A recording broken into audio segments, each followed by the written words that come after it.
Assalamualaikum warahmatullahi wabarakatuh. Baik teman-teman, kali ini saya akan menjawab sebuah pertanyaan dari sahabat subscriber atas nama Pawon Sabokem. Ya, langsung saja akan saya bacakan pertanyaannya ini ya.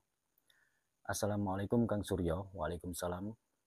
Mohon diulas tentang tuah batu akik mani gajah atau bahan gading gajah, matur nuwun. Ya. Ini akan saya jawab di bagian batu akik mani gajahnya saja teman-teman ya, karena sesuai dengan tema, yaitu tentang batu akik dan fosil kelor. Ini pertanyaannya di video pada saat saya membahas sedikit tentang batu akik dan fosil gali kelor, sehingga sesuai dengan tema atau menyesuaikan dengan temanya akan saya jawab di bagian fosil mani gajahnya atau batu akik mani gajah. Ya, untuk jenis fosil mani gajah atau batu akik mani gajah ini konon katanya berasal dari maninya gajah yang dihasilkan dari sebuah perkawinan pada saat bertemunya gajah jantan dengan gajah betina mengadakan sebuah perkawinan di malam hari atau di tengah malam pas bulan purnama. Konon katanya begitu, sehingga air maninya ada sebagian yang tumpah di tanah, di bumi, di situ meresap ke tanah, akhirnya sampai membeku seiring berjalannya waktu sampai menjadi batu atau memfosil begitu. Ya, untuk jenis fosil mani gajah atau akik mani gajah ini sudah terkenal sekali dengan tuahnya yang mengarah pada sebuah pengasihan umum atau ada juga yang menggunakan sebagai sarana pelet. Nah, ini sangat terkenal sekali, entah itu hanyalah sebuah mitos atau fakta. Saya tidak berani menyatakan bahwa ini mitos atau fakta. Namun di sini ada tata cara khusus, cara mengaktifkan atau pengaktifan fosil mani gajah, yang mana fosil mani gajah ini memang benar-benar bisa dipakai sebagai sarana pengasihan secara umum. Yang namanya pengasihan secara umum, ini tentunya yang berfungsi atau yang berguna dalam pergaulan kita sehari-hari, di dalam tengah-tengah masyarakat, atau untuk sebagai media-media perdagangan. Biasanya begitu. Dan tidak sedikit pula dari sahabat-sahabat khususnya yang masih pemula yang menyukai akik mani gajah ini, ternyata yang dipakai akik mani gajahnya ini masih pasif sehingga tidak bisa difungsikan, tidak bisa dipergunakan sesuai dengan yang beredar selama ini, yaitu sebagai sarana pengasihan secara umum. Karena setiap benda apapun, selain ada kalanya benda tersebut itu sudah aktif secara alami, faktanya banyak sekali memang kebanyakan benda-benda tersebut pasif atau tidak aktif secara alami.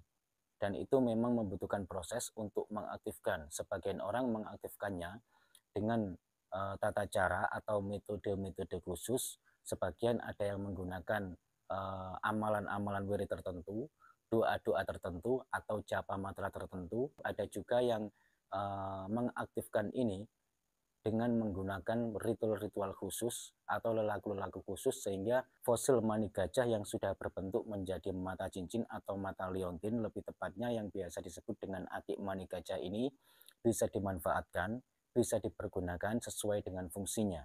Selain itu, ada juga metode atau tata cara untuk mengaktifkan akik mani gajah ini secara alami. Ada yang menggunakan metode diolesi dengan minyak-minyak khusus yang bertuah secara alami, sehingga akik mani gajah ini bisa dipergunakan sesuai dengan fungsinya, yaitu sebagai sarana pengasihan secara umum.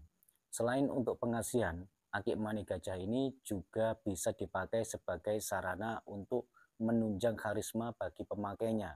Jadi tidak hanya untuk sebagai sarana pengasihan secara umum saja, juga dipercaya sebagai sarana untuk menunjang karisma bagi pemakainya.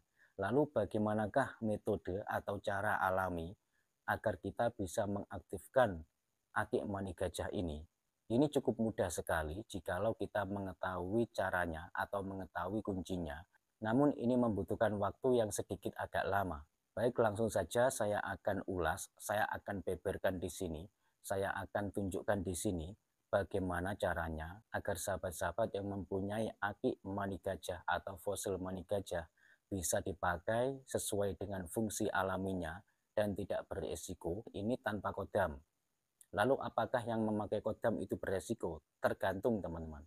Tergantung resiko atau tidaknya itu tergantung kodamnya. Jikalau kodamnya itu dari golongan kodam yang positif, insya Allah tidak beresiko, aman-aman saja. Beda lagi dengan kodam yang bersifat negatif.